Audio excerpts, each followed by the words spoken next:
Niko soda FARDC, jina yangu Ajida Chef Ndayambaje Jean Marie. Nilikuwa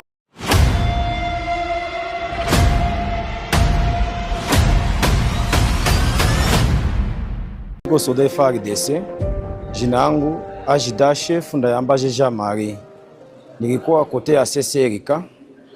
Wakati nilikuwa kote ya CCRK, wakati inea vendezere bakatueforme bakatuambia dufunge vitu dupande kwa aeroport. Tulifika kwa aeroport ma inere. Kwa tufika kwa aeroport tukapiga goti kwa aeroport. Wakati nyingi inea ma 6h30 nilikutana na komanda kompanyia wa kwangu. Tukakuwa naye wakati inea ma 7h ataki kaanza kote ya Gihisi. Wakati nyingi anza safari ikakuwa wasiwasi juu wa komanda habakukua. Wakati kwa wasiwasi tukashuka njia tukasema jinsi hapa aeroport inakuwa wasiwasi, tuende ku region, tuende ku 34e region militaire. Wakati tutafuta ku 34e region militaire, wakati tulifika munjia akasema adui anakapa M23 anafika Goma. Wakati walisema nini M23 anafika Goma, tukashuka tukatafuta ndio tuende kuporo. Wakati tulifika kuporo tukakutana batone na fani nene naondoka.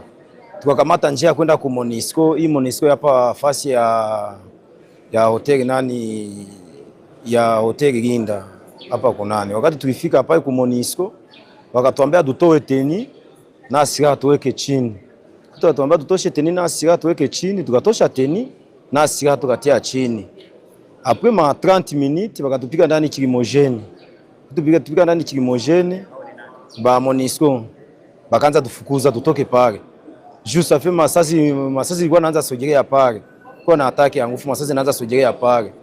Bo mimi nikikamata teni yangu nikavaka teni nikamata na silaha. Bo benye tulikuwa nabo tukamwambia hapa kuna ingine fasi ya kuponea. Twende kuinchi jirani. Kuinchi jirani hata tufanya kitu. Jo tukavuka tukakoya hapa mu Rwanda. Wakati tulifika ku grande barriere tukaweka silaha chini sie peki. Tulikuwa tunatosha chargeur. Tukaweka silaha chini. Soda Rwanda wakasema mukamate silaha zenu muweke juu na chargeur muweke mu poche. Tukakamata silaha tukaweka juu, tukakamata chargeur tukatia mu poche. Tukashuka wakati tulifika kunani ku frontiere bie. Wakasema mukamate silaha mutupe pale. Tumata silaha tukatupa wakazikamata. Wakatuambia mukuye, tukakuya tukatia mikono tukakuya.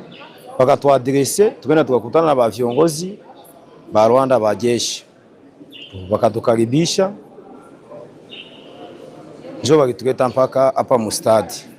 Je ndangije amezi abiri nanje ku mazina ngaba nitwa Ahadi Bangamwabo Zefani, ngaba mvuka Ikibumba mu groupe Mabuhumba localité Rwibiranga chefferie de Bukumu, akaba ariho mvuka.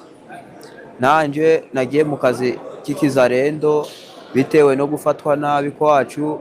Nagiye Ikibumba niyo bamama bana n'ubu najayo navayo ngo ngiye gufata iriya mu Bushagara mu ngambi bakanyanyasa ngo ndume mu 23. Ndavuga kugira abaje barirwa baranyanyasa no kumvunga bya buri munsi, ahubwo nanje reka njobore ngorerane nabo ibizaba nuko tuzabifata uco.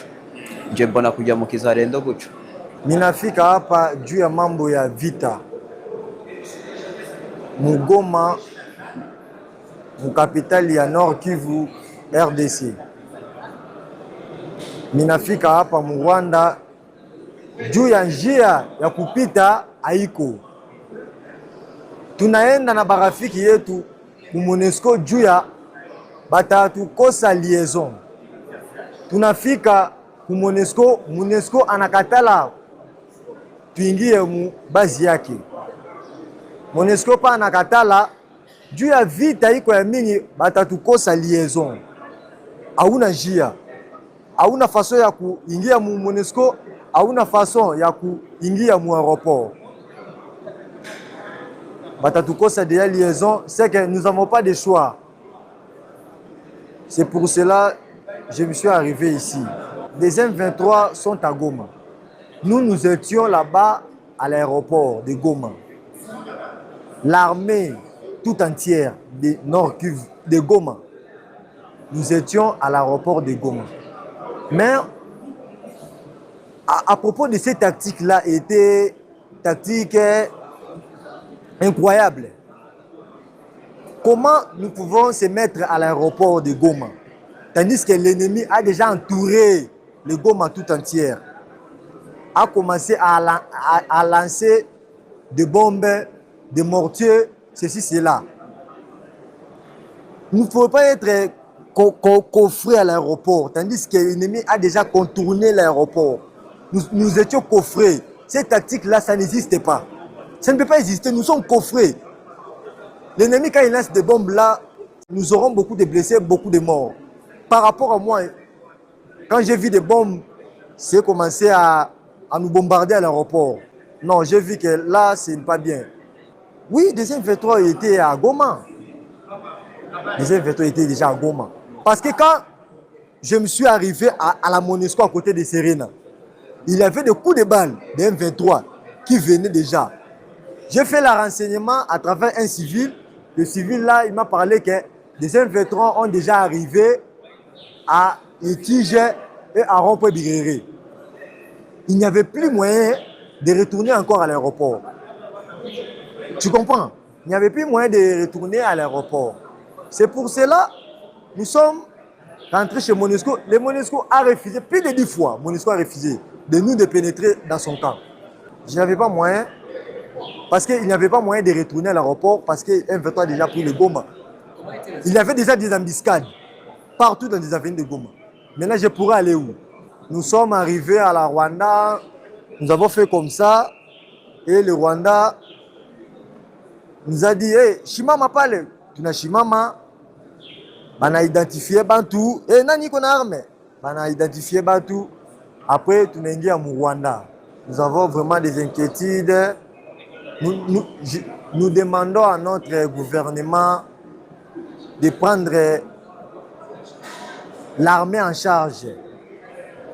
Parce que ce que ça vient de passer à Goma, c'est vraiment incroyable. Incroyable, incroyable, incroyable, incroyable, vraiment. À propos de cela, nos chefs sont des traîtres. Parce que nos chefs ont déjà fui le Goma depuis avant-hier. Mais nous sommes restés là par les trahisons. Majina nje banyita Achida Iraguha Sanze John. Nabaga muri 4e region militaire. Nabaga mu état major. Situation ku rugamba no kuvuga ngo nabonye kwivanga urugamba mbese mbona nta kintu rwanira. Bona harimo ubaguzi, natwe tuvuye Kinyarwanda, tribale.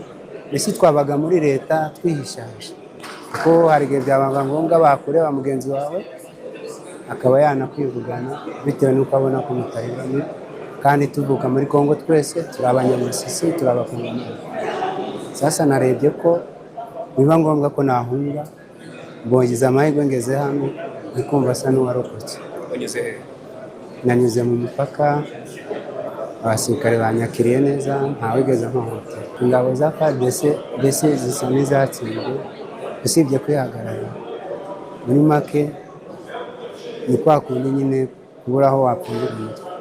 Ariko hari benshi bari mu mazu babuze uburyo bavamo, hari bari gutinya kuzina kubera batazi Kinyarwanda, bakavuga ati nibagere ino barabica. Nibo baho muri bo. Yebanita Suretse na Gasore Ruhemba Alexis kuri 34e region militaire. Umunsi narangiza njya ku rugamba, urugamba nitwe no twari ku rugamba tonyinaniranye tujya kuko dufite abadamu haraza Goma, bamwe dufata umwanya kwigira mu rugo iwacu. Aho tonyinaniranye basi byo turakabata bakasema dusema dukuye huko. Ejo ugiye ku rugamba rero? Naje kesho asubuhi mesi kwenda ku vita. Na sia etama hiyo sia tukwata ku vita. Sasa tunasikia vile Goma nakamatiwa na mbona wanaanza tuatake je tukafanya nani? Situation iko pale. Situation hakuna ni masasi, hakuna nani. Hakuna masasi tu hakuna. Bose bambara bimwe bagaharanira urugamba rumwe. baje hano nk'impunzi zatsinzwe ku rugamba bafitanye na FC M23. Tukaba twabakiriye nk'uko amategeko mpuzamahanga tuyubahiriza. Uduhungiyeho afite ibibazo iwabo turamwakira. Si ubwa mbere twakira impunzi, nabo ni impunzi nk'izindi. Nuko bimeze, abavurwa baravurwa, bagaburiwe, batujwe neza. Nuko bintu bimeze. Nyuma yo kubakira ni ukubakira nyine hakazavamo ko basubira iwabo habaye amahoro, cyangwa basaba kuzahama mu Rwanda nk'uko impunzi zose zibigenza, ari iz'i Burundi ari iki. Ari natwe kera tuba impunzi hari aho twageze, bamwe turahavukira, ababyeyi bacu bagiye bazi ngo bazagaruka, ntibagarutse vuba. Amaherezo y'impunzi ntabwo yamenya, biterwa n'ukuntu icyamuhungishije gihagaze n'ibitekerezo bishya bye by'ubuzima bwe aho bigana.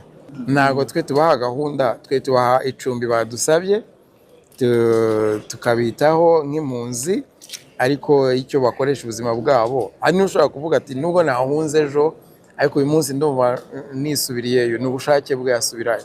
Hari n'uvuga ati narahazinutswe, ibintu nahaboneye, ntabwo nteze kuzasubirayo. Icyo ni icyemezo n'umutimanama wa buri wese, nta umuhatiriza, ntabwo ari twe tubaha gahunda.